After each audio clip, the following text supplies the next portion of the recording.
대강당 뒤편 김선재는 여유로운 미소로 루시아를 바라보았습니다.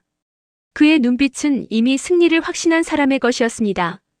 정장 주머니에 손을 넣은 채 느긋하게 기댄 자세, 입가에 걸린 미소, 그 모든 것이 이미 끝났다는 메시지를 보내고 있었습니다. 그는 지난 며칠간 얼마나 치밀하게 지분을 모았는지, 얼마나 정확하게 표를 계산했는지 스스로 잘 알고 있었습니다. 의장석 바로 앞줄에는 민경채, 민지섭, 민수정이 나란히 자리했습니다. 세 사람의 얼굴에는 이번엔 우리가 이긴다는 자신감이 가득했습니다. 민경채는 손가락으로 책상을 두드리며 중얼거렸습니다. 저 여우 같은 루시아 오늘 끝나는 거지. 민지섭은 코웃음을 치며 말했습니다. 선재 변호사가 회장되면 다시 우리 가족 중심으로 회사 굴러가는 겁니다. 아버지가 원하신 대로. 민수정도 고개를 끄덕이며 덧붙였습니다. 아버지가 움직인 이유가 있었군요. 역시 피는 못 속여. 그들은 이미 투표 전의 결과를 알고 있었습니다. 왜냐하면 김선재가 며칠 전 세 사람의 지분과 자신이 관리하는 차명 주식을 결집해 루시아를 누를 수 있는 최소 과반을 확보했다고 공언했기 때문입니다. 숫자는 거짓말을 하지 않았습니다. 계산은 완벽했습니다. 적어도 그들은 그렇게 믿고 있었습니다. 사회자가 투표를 선언했습니다. 그럼 지금부터 회장 선임 표결을 진행하겠습니다. 대형 스크린에 실시간 집계 화면이 떴습니다. 직권주, 일반주주, 우호지분이 화면에 하나씩 쌓이기 시작했습니다. 마치 전쟁터에서 전세를 확인하는 전광판처럼 숫자들이 차갑게 빛났습니다. 처음 3분 동안 표는 예상대로 흘렀습니다. 김선재 38%, 루시아 27%, 문태경이 이를 악물었습니다. 이대로 가면 선재가 당선입니다. 루시아는 조용히 화면을 바라보았지만 손끝은 미세하게 떨리고 있었습니다. 그녀는 숨을 고르며 책상 위에 두 손을 포겠습니다. 표정은 여전히 평온했지만 그 평온함이 오히려 더 큰 긴장을 품고 있다는 것을 아는 사람만 알 수 있었습니다. 5분 후 김선재 42%, 루시아 31%. 민씨 일가는 벌써 승리를 확신하기 시작했습니다. 민경채가 기쁨을 숨기지 못하고 속삭였습니다. 됐어. 이걸로 끝이야. 저 여자 얼굴 한번 봐. 벌써 질 거 알고 있어. 민지섭은 허리를 젖히며 웃었습니다. 루시아 씨, 이제 자리 비워주시죠. 회장실 열쇠는 제가 잘 관리해드릴게요. 민수정은 이미 휴대폰을 꺼내 누군가에게 메시지를 보낼 준비를 하고 있었습니다. 승리의 소식을 가장 먼저 전하고 싶은 사람들이 있었습니다. 그런데 집계 화면 한쪽에 아직 투표하지 않은 단 한 사람의 이름이 선명하게 남아 있었습니다. 스텔라장 11.8%. 대강당이 순간 숨을 멈춘 듯 조용해졌습니다. 11.8%. 그 숫자의 무게를 아는 사람들은 모두 시선을 한 곳으로 고정했습니다. 김선재의 얼굴에서도 처음으로 작은 긴장이 스쳤습니다. 그는 속으로 중얼거렸습니다. 스텔라장 당신 표만 오면 끝이다. 민씨 일가도 모두 시선을 그 한자리로 돌렸습니다. 민경채는 입술을 깨물었고 민지섭은 주먹을 쥐었으며 민수정은 숨을 멈췄습니다. 스텔라장은 느긋한 걸음으로 자리 앞 버튼 쪽으로 손을 올렸습니다. 그녀의 표정은 담담했습니다. 마치 이미 오래전부터 결정해둔 일을 실행하는 사람처럼 흔들림이 없었습니다. 손가락이 버튼 위에 머물렀고 대강당 앞 모든 시선이 그 한 손가락에 쏠렸습니다. 그 순간 스텔라장이 루시아를 향해 고개를 돌렸습니다. 그리고 아주 천천히 명확하게 고개를 끄덕였습니다. 민씨 일가의 얼굴이 동시에 굳어졌습니다. 설마. 아니지.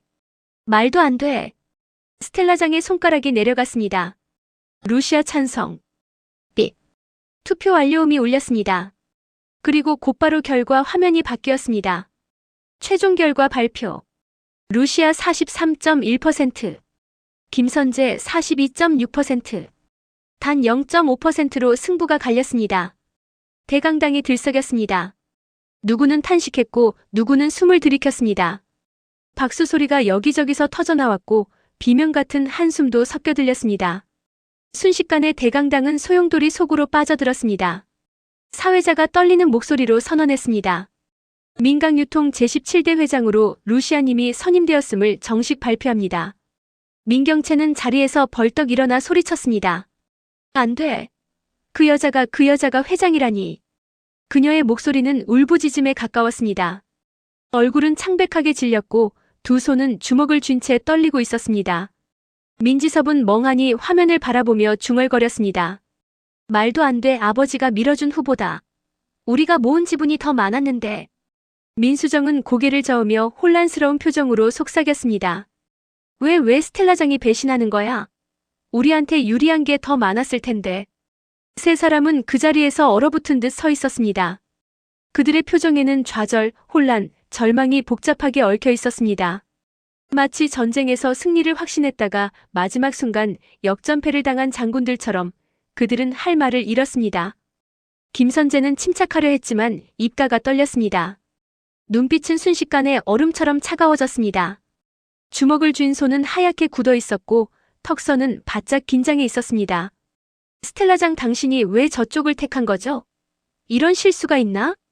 여자의 지분을 계산하지 못하다니. 그의 머릿속은 계산이 뒤집히는 소리로 가득 차 있었습니다. 모든 숫자가 맞았습니다. 모든 예측이 정확했습니다. 단 하나, 스텔라장의 선택만 빼고. 그 한 사람의 11.8%가 모든 것을 뒤집었습니다. 그는 천천히 자리에서 일어나 대강당을 빠져나갔습니다. 누구도 그를 붙잡지 않았습니다. 루시아는 숨을 깊게 들이키며 자리에서 일어섰습니다. 감정의 흔들림 없이 그녀는 천천히 무대 앞으로 걸어나갔습니다. 한 걸음 한 걸음이 무게를 지니고 있었습니다. 빛 아래 선 그녀의 얼굴은 그 어떤 공포나 긴장도 없이 평온했습니다. 마치 이렇게 될 것을 이미 알고 있었던 사람처럼 보였습니다. 문태경은 그 모습을 보며 조용히 미소 지었습니다.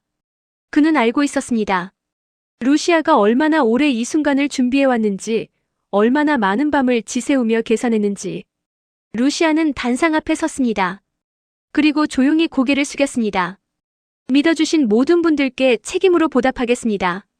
그 말이 끝나자 대강당은 폭풍 뒤의 정막처럼 조용해졌습니다. 그리고 그 정막 속에서 누군가는 박수를 치기 시작했습니다. 처음엔 한두 사람이었지만 곧 파도처럼 번져나갔습니다. 루시아는 고개를 들어 그 박수 소리를 조용히 받아들였습니다. 민강유통의 새로운 시대가 막 시작되었습니다. 주주총회에서 루시아가 회장으로 선임된 다음 날 민두식은 침대 위에서 이를 갈며 숨을 몰아쉬고 있었습니다. 입은 비뚤어졌고 왼쪽 팔은 움직이지 않았지만 그 눈빛만큼은 독을 잃지 않은 독사처럼 번들거리고 있었습니다. 그는 휠체어 뒤편에 숨겨둔 작은 휴대전화를 꺼냈습니다. 공 실장이 잠시 약을 가지러 나간 사이였습니다. 민두식은 떨리는 손가락으로 단축 번호를 눌렀습니다. 내통하던 조폭 조직의 리더 번호였습니다. 형님, 무슨 일입니까? 전화 너머에서 낮고 굵은 목소리가 들렸습니다. 민두식의 목은 제대로 열리지 않았지만 그는 이를 악물고 말을 짜냈습니다. 그년 루시아. 그년하고 문태경. 둘 다. 오늘 안에 없애. 당장.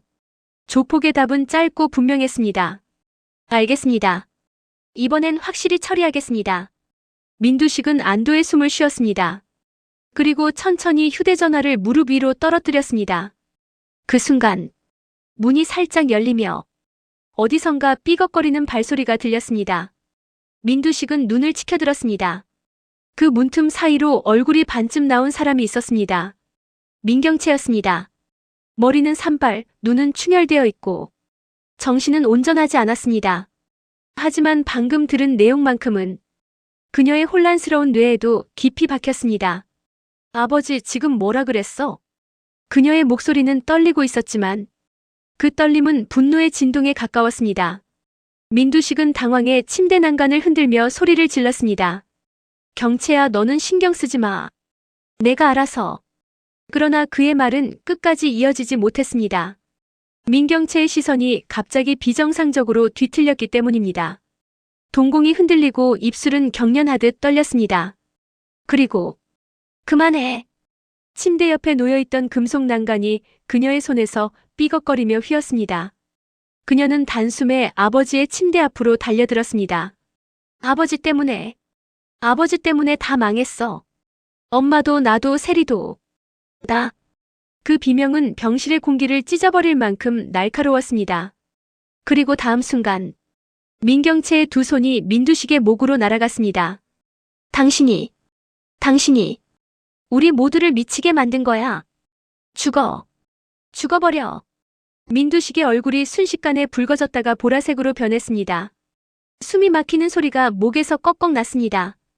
그의 한쪽 팔은 그녀의 손목을 잡으려 했지만 힘이 남아있지 않았습니다. 바로 그때 문이 벌컥 열렸습니다. 아가씨, 안 돼요.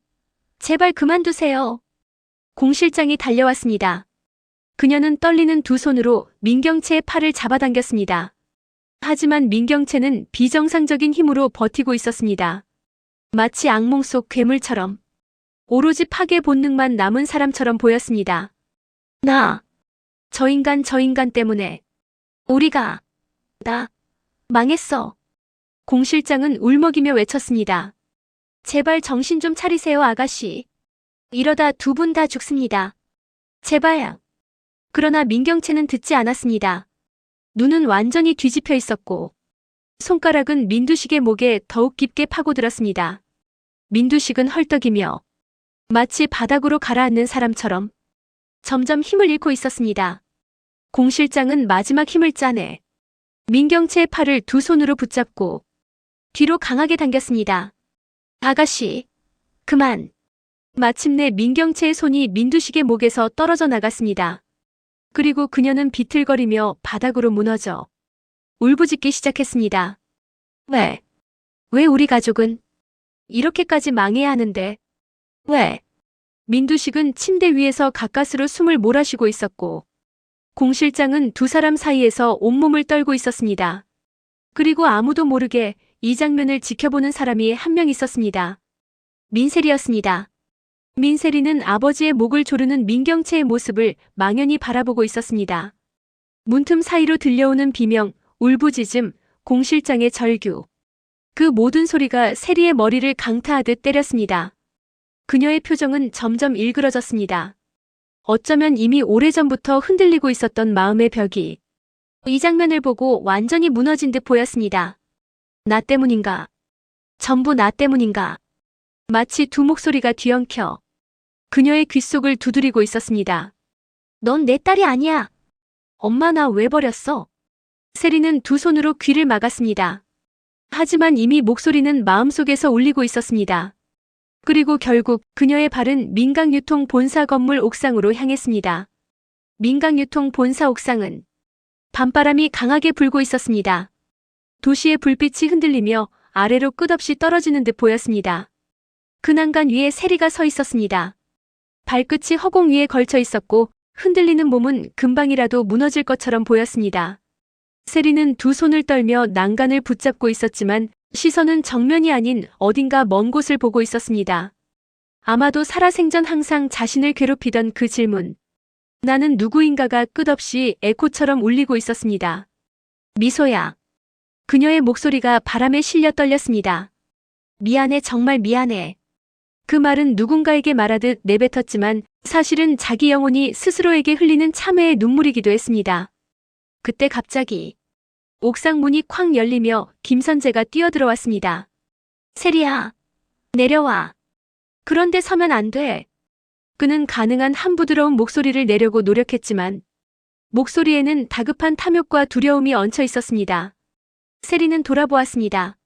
눈 가득 눈물이 고여 있었고 마치 자신이 이 세상에서 어디에도 발붙일 곳이 없다는 듯한 표정이었습니다. 아저씨, 나 정말 미소한테 너무 미안해. 바람이 세차게 불며 세리의 머리칼을 뒤흔들었습니다. 세리는 난간을 놓칠 듯 크게 흔들렸습니다. 선재는 본능적으로 달려가 세리의 팔을 잡아 끌어당겼습니다. 세리야, 정신 차려. 내 말 좀 들어. 그러나 세리는 더 크게 울며 소리쳤습니다. 그 애, 내가 지켜줬어야 했는데 내가 죽게 만들었어. 그 말이 터져나오자 선재의 표정이 사납게 뒤틀렸습니다. 다급함이 극도로 올라가자 그는 결국 감춰두었던 비밀 하나를 내뱉고 말았습니다. 이 자식아, 내가 네 아빠야.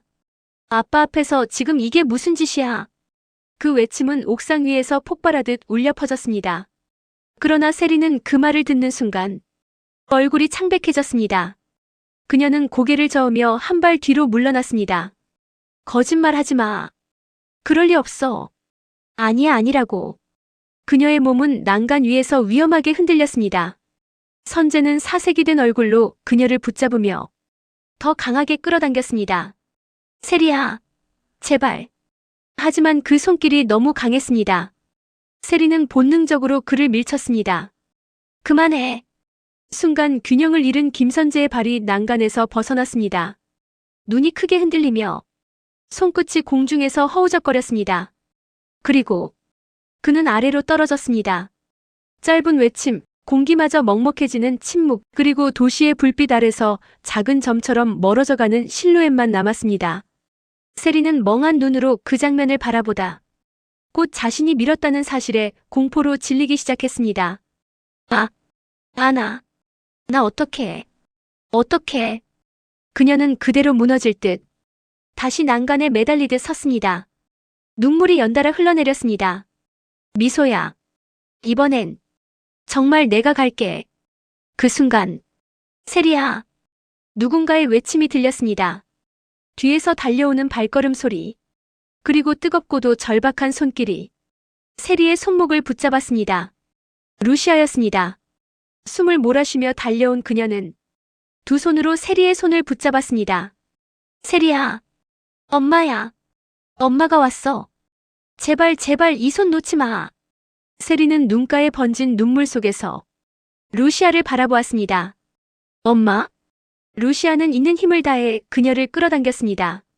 세리의 몸은 난간에서 떨어져 루시아의 품으로 쓰러져 안겼습니다. 괜찮아. 엄마가 있어. 절대 놓지 않을 거야. 세리는 루시아의 목에 매달리며 오열하기 시작했습니다. 옥상 위에는 바람 소리와 세리의 울음, 그리고 루시아의 떨리는 숨소리만이 남았습니다. 옥상에서 죽음의 문턱까지 갔던 세리를 끌어안고 루시아는 한동안 숨조차 쉬지 못했습니다.